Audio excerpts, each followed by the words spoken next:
Et bonjour Guillaume, alors bonjour nous sommes au championnat de France national à Sens, c'est la première manche cette année. Exactement. Et tu es venu cette année, je crois que vous faites un support technique sur le A et sur le national. Donc c'est toi qui viens sur le national, je crois que tu préfères d'ailleurs. Voilà. J'ai cru, je vais pas faire, voilà. Ouais. Et est-ce que déjà tu peux rappeler qui t'es? Voilà. Oui, bah donc ton palmarès surtout, hein, parce que si quand même. Donc bonjour à tous, donc Guillaume Bray, donc en fait on s'occupe donc de la distribution de la marque Mugen en France via donc GVP Racing. En fait moi voilà, juste bon, très brièvement, ouais, ça fait à peu près bientôt maintenant un peu plus de 27-28 ans que je fais de la petite voiture, comme on dit, du modélisme. Donc on fait avec en commençant par les courses régionales et puis après pour arriver jusqu'à être champion du monde en 2004 et après encore troisième au championnat du monde en 2006. Et puis après j'ai raccroché, je dirais, mon statut un peu de pilote pro en 2010. Voilà. Alors je précise que tu as été champion du monde sur Mugen. Sur Mugen, voilà. Sur Mugen. Donc c'est vrai que c'est une marque qu'on connaît depuis maintenant, je dirais bientôt pas loin de 15 ans. Donc travailler avec les Japonais, c'est un vrai plaisir parce que c'est des gens qui sont d'une super fiabilité. Et ça, j'avoue, il y a vraiment une super éthique, ils font dans la qualité. Donc tous les produits qui sortent de chez eux, on sait que ça a été testé, retesté, partagé à travers le monde avec les différents pilotes. Et puis bon, c'est vrai qu'aujourd'hui, du coup, on a le nouveau MBX8 qui est arrivé là, que les gens attendaient beaucoup. Donc je dirais, puis là, les retours des pilotes sont vraiment super. En fait, je suis dans les stands, donc aujourd'hui, effectivement, je fais le support technique. Mais c'est vrai que quand on va voir les gens, alors ça va, ouais, super. Je voudrais juste ça. Donc on est en train vraiment d'affiner les réglages pour la plupart.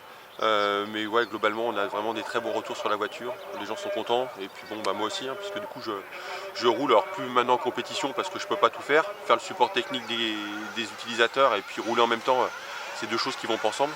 Mais du coup, moi là, je continue à rouler en essai privé. Puis je vais faire quelques courses cette année de régional. Et puis après, peut-être un CF ou deux en fin d'année. Voilà. D'accord, ta voiture est là. Voilà. Alors déjà c'est les mêmes couleurs depuis, enfin que je te connais, je crois que c'est ces couleurs là. Hein. Ouais, donc ça n'a pas changé? Non, les couleurs ça change pas. Déjà c'est un peu une marque de fabrique on va dire. Voilà. Donc du coup voilà, alors ce qui est marrant c'est que mon fils aussi s'y met et puis du coup il dit je veux les mêmes couleurs. Donc je fais c'est pas possible. C'est pas possible mais on va échanger les couleurs. Mais effectivement les couleurs c'est les mêmes. Si on fait un peu le tour du MBX8 là, donc déjà on a une nouvelle carrosserie qui a été faite. La carrosserie en fait, ça a la particularité, c'est qu'elle est vraiment assez plate sur le devant et également avec des petits retours pour appuyer un peu sur l'aérodynamisme. Le moteur également est bien dégagé. Donc là on est sur une carrosserie en 0,8 mm d'épaisseur et puis là je suis en train de pousser pour faire une option en 1 mm qui devrait sortir bientôt quoi. Voilà. Donc déjà la carrosserie, le retour des utilisateurs, c'est qu'elle est bien en termes de directivité, pas trop agressive, et je dirais que voilà, elle fait vraiment bien le boulot. Donc c'est pas forcément la peine d'aller changer de carrosserie, de mettre des options. Voilà. Donc là-dessus, la carreau, elle est assez unanime et les gens sont assez contents de l'appui qu'elle apporte devant. Voilà. Ensuite, si on regarde un petit peu le MBX8 pour faire un peu le tour du propriétaire. En termes d'architecture, on reste sur ce qu'on avait, je dirais, sur le Mugen classique. Mais ce qui est vraiment intéressant, c'est quand on regarde la finesse de détail et de conception. Il y a vraiment, à monter la voiture, vous allez voir, c'est un vrai plaisir. Tout s'assemble super bien. On est vraiment, c'est vraiment top. Si on commence par regarder un petit peu le train avant. Déjà, qu'est-ce qui a changé? On est retrouvé sur des triangles qu'on appelle pleins, d'accord, où à l'intérieur on va avoir des cales qu'on va venir mettre. Donc d'origine on est sur des triangles plastiques avec un renfort plastique intérieur. Ça permet déjà d'avoir des choses qui sont, je dirais, très rigides. Donc aujourd'hui pareil, on a un retour des utilisateurs qui est excellent en termes de rigidité de plastique et malgré les chocs que ça peut prendre, j'ai quasiment eu aucun retour qui est en train de me dire j'ai cassé un triangle à l'avant ou à l'arrière. Donc ça c'est déjà pas mal. Ensuite si on regarde toujours sur le train avant, ce qui a changé également, ou plutôt ce qu'on a conservé par rapport aussi à d'autres marques, on est vraiment sur les directions sur rotule. Donc ça, c'est quelque chose que Mugen avait développé il y a maintenant une sacrée paire d'années, qui vient en fait de la piste 1/10 ou de la piste 1/8. L'avantage de ce train sur rotule, c'est que c'est quelque chose qui travaille super bien. En termes de débattement, on a du beau débattement, et surtout, ça nous permet de régler très facilement la chasse. On n'a pas besoin de changer les portes-fusées et les fusées. Donc ça, c'est quand même pas mal, juste en déplaçant les petites cales. Ça nous permet rapidement de changer, et bon, ça, le réglage de la chasse, tout le monde sait que ça influence beaucoup, et en fonction des terrains, c'est quand même pas mal. Ensuite, on a également des nouvelles cellules qui ont été faites, qui sont les mêmes pour l'avant et pour l'arrière. Où là, dans les cellules, en fait, on a fait un concept de tiroir, je dirais, pour pouvoir accéder facilement au différentiel. Donc déjà, on a des vis là qui étaient en 3, qui sont passées en 4 mm. Donc ça a été grossi. Et puis si on regarde, on va prendre la cellule arrière. Désormais, la cellule, effectivement, se démonte tout simplement en enlevant les 2 vis du dessus, plus les 2 vis du dessous qui sont plus longues que celles d'habitude, qui sont en 20 mm. Et là, directement, on peut enlever la demi-coquille sans avoir à démonter les cales. Donc ce qui fait qu'on a un accès au différentiel arrière ou avant très rapidement. Donc ça, pour l'avoir pratiqué plus d'une fois, c'est super simple. Pour gagner un peu de confort, je vous conseille de démonter la barre anti-roulis. Et là, du coup, ça sort beaucoup plus facilement. Mais là, en termes d'accessibilité, on est vraiment sur quelque chose qui a été innové et qui est super fiable. Voilà. Autre chose aussi, j'ai eu des retours de clients qui me disaient « Ouais, quand je fais le calage de mon diff, il y a du jeu ». Alors le jeu que vous pouvez mettre dans votre diff, c'est normal. Il faut mettre une rondelle de calage côté couronne, et en fait le diff se met en place lorsque les 2 vis du dessous sont serrées. Puisque les 2 vis du dessous, comme elles sont plus longues, avant là elles font 15 mm, là elles font 20 mm, en fait elles viennent reprendre des filetages qu'il y a dans la demi-cellule. Et c'est ça qui vient mettre le diff en contrainte et qui vient le caler. Donc toi tu conseilles une rondelle de calage côté couronne, et après vous le mettez dans le corps de diff et aucun souci, ça marche bien. Également, autre chose qu'on a changé dans les différentiels, c'est les dentures. Sur le Mugen, on avait des dentures qui étaient très hélicoïdales pour mieux passer la puissance. Par contre, c'est au détriment de la roue libre. Là maintenant, si on prend la voiture, bon, on va le faire en direct, hein. Maintenant on se retrouve avec vraiment une très bonne roue libre, un peu ce qu'on pouvait avoir sur d'autres marques avec des dentures droites. Donc là on a gardé la même qualité de traitement mais avec des dentures plus droites, ce qui fait qu'on a gagné en roue libre. Et la roue libre, forcément, ça donne une voiture qui va être plus simple, meilleure autonomie, et ainsi de suite. Aussi, autre chose qu'on a fait sur la voiture, en termes de cardan, que vous retrouvez sur l'avant et sur l'arrière, on est revenu sur des cardans type CVD. On était passé sur des cardans homocinétiques sur le 7R, et en fait on a eu pas mal de retours clients qui disaient ouais, les cardans homocinétiques c'est bien, mais on ne peut pas les démonter, on ne peut pas les changer. Alors que là, avec les cardans CVD, en fait on sait que l'en entretien c'est beaucoup plus simple. Et puis en fait on a juste à changer les goupilles ou les petits cylindres, et hop, ça c'est reparti. En termes d'amortisseurs, on regarde les mêmes que ceux qu'on avait sur le 7R. Donc là, ceux qui ont déjà des 7R peuvent garder leur jeu d'amortisseurs.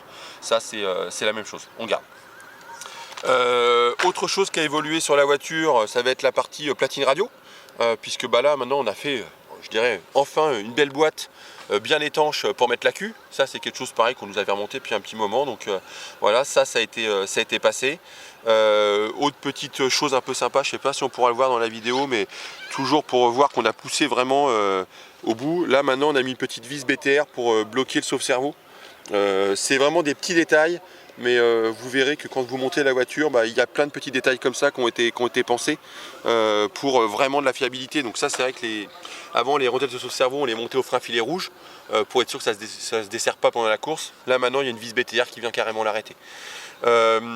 Autre distinction, donc la voiture est livrée avec les 3 différentiels high traction. Donc là j'en profite pour passer une recommandation, c'est que dans les high traction, il y a une chose qui est importante, c'est que on a refait complètement les pignons à l'intérieur et donc le rendement du différentiel. Je vous conseille vraiment de ne pas mettre trop d'huile dedans. Quand je dis pas trop d'huile, ça veut dire de mettre de l'huile, vous mettez votre diff à plat et quand vous le remplissez, pas au-dessus des croisillons des satellites. C'est vraiment la bonne limite pour pas en mettre de trop. Si vous en mettez de trop, je dirais le diff va pas fonctionner normalement et ça va pas être optimum. Voilà. Donc je vous conseille vraiment dans les différentiels de faire attention à ne pas mettre au-dessus des croisillons. Voilà, ça c'est la limite de remplissage. Ensuite, autre chose qu'on a refait, c'est la partie des ailerons. Puisque du coup le nouvel aileron Mugen, en fait, déjà on a rajouté des dérives. Et puis surtout, en fait, on a fait un aileron allégé. Donc on est reparti sur un aileron type vraiment en plastique pour gagner en flexibilité. Et puis également en dessous, pour gagner en poids, on a fait plein d'alésage dessous. Donc on se retrouve avec des ailerons type légèreté des ailerons Lexan, d'accord, pour éviter d'avoir du poids en hauteur, mais surtout qu'on a regardé la fiabilité des ailerons en plastique souple, qui font que voilà, ça reste quasiment incassable. Le support aussi. Et donc le support également, donc on a refait également un support où là on a gagné du poids. Donc avant on était sur un support plastique, il y avait des colonnettes en alu, là maintenant on est sur quelque chose qui est hyper léger, donc du coup pour éviter de mettre du poids en l'air.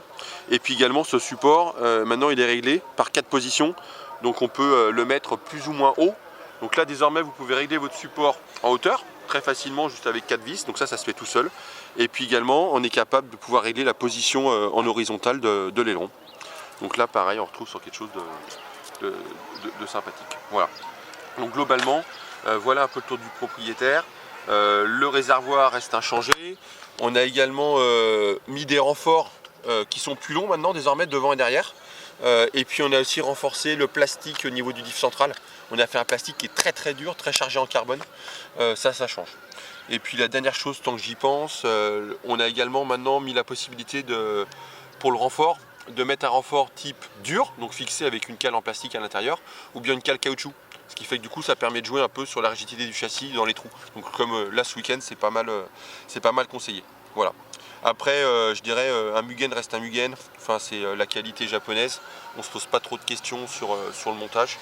Et puis voilà, comme je vous dis, les retours sont vraiment très bons, donc on est content. Je pense qu'on a une bonne voiture pour attaquer cette saison et puis surtout pour essayer d'aller jouer au championnat du monde et puis reconquérir un nouveau titre. Voilà, c'est un peu l'idée de cette année, quoi. Voilà, mais je pense qu'on a vraiment une très très belle auto là. Voilà.